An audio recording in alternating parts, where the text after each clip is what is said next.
I am the math professor, and in this video we're going to take a look at the graph of this function behind me, and we're going to find several different items from it. We're going to find domain and range, when it's increasing, when it's decreasing. We're going to find when all the values of x are positive. We're going to find an f of a particular value. Okay, so let's get into it. All right, the first several I have on the board here, it says find f of and then that particular value. Okay, what we're doing, remember f of x is what it usually says. So that x is our input value. Remember, x is our inputs, y is our outputs. And so when I'm inputting -5, I'm looking for an x value on my x-axis of -5. So I have to go to -5 on the x, so that'd be back 1, 2, 3, 4, 5. And I have a point down here, which is -5, -2. Okay, so my output is the y value, or -2. I'm still looking for these particular values. Let's try -3 now. So if I find a -3 on my graph up here, it looks like that's an output of +3.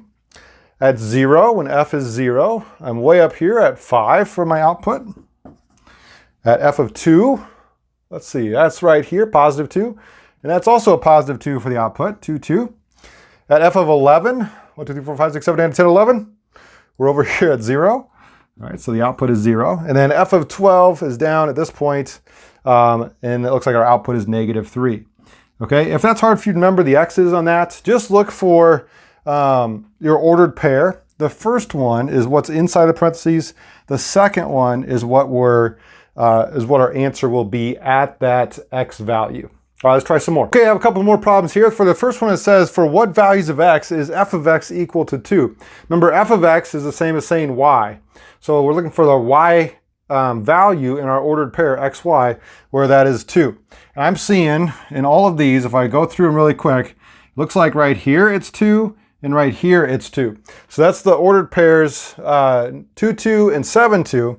But remember, I want the values of x. So I'm just going to say the x part, 2 and 7.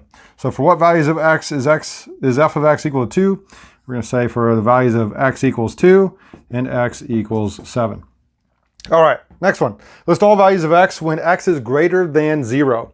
Now, it doesn't say greater than or equal to, it just says greater than. So we need everything that's above our x-axis. And it looks like it's this kind of M-looking shape.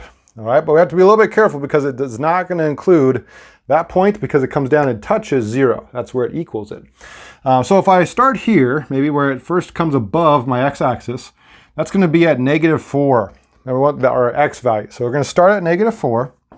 We are not including that one because that equals 0.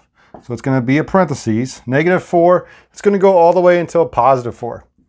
All the way until +4. Again, we're going to not include that. So again, it gets parentheses.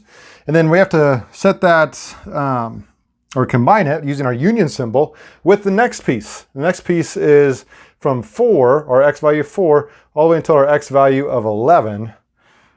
4 to 11. Again, both of those are not included because they touch my x-axis, which means they equal 0. Okay, so it's x is greater than 0 from the values between -4 and 4, and between 4 and 11. All right, last couple we're going to look at here are for what values of x is f, remember that's our function, increasing, and when is it decreasing? Okay, so if you think of increasing as it's getting higher, or our y values are going up, then that would be from the start all the way up until it kind of peaks at the top right here. Okay, there's going to be another part where it increases at this point all the way up to this peak, and then from this one to this peak. So I think that's 1, 2, 3 parts where it's increasing. Let's see if we can write the values of x, maybe using our interval notation. So from -8 until 0, right? Our x values are what we're looking for. And we're going to say that this is not included, okay? Because we don't know what happened before that, if it was maybe decreasing at that point, then it switched, or maybe it came from below, or if there's just nothing out here. So we have to say that it's not included in that. And then same thing for the 0. It stops there, so it's no longer increasing or decreasing, so it's not included. It's just a parenthesis. Union with the next piece, which is from 4, all right, 4 until 9. Again, those both get parentheses. And then lastly, from 12 until 13. 12 until 13. And we don't know anything else. Oops, I get the union sign. We don't know anything else about this graph outside of those, because this is where it starts for us, this is where it stops. So again, those all get parentheses. Okay, what about where it's decreasing? That's going to be the other pieces. Looks like from here all the way down, from here all the way down. There's just two parts for that. Okay, so I'm going to say this starts at 0 and it goes until 4. 0 to 4 is where it's decreasing. Both get parentheses. Union with, it's also decreasing from 9 until 12. All right, from 9 until 12. All right, and that is where this graph is increasing and decreasing.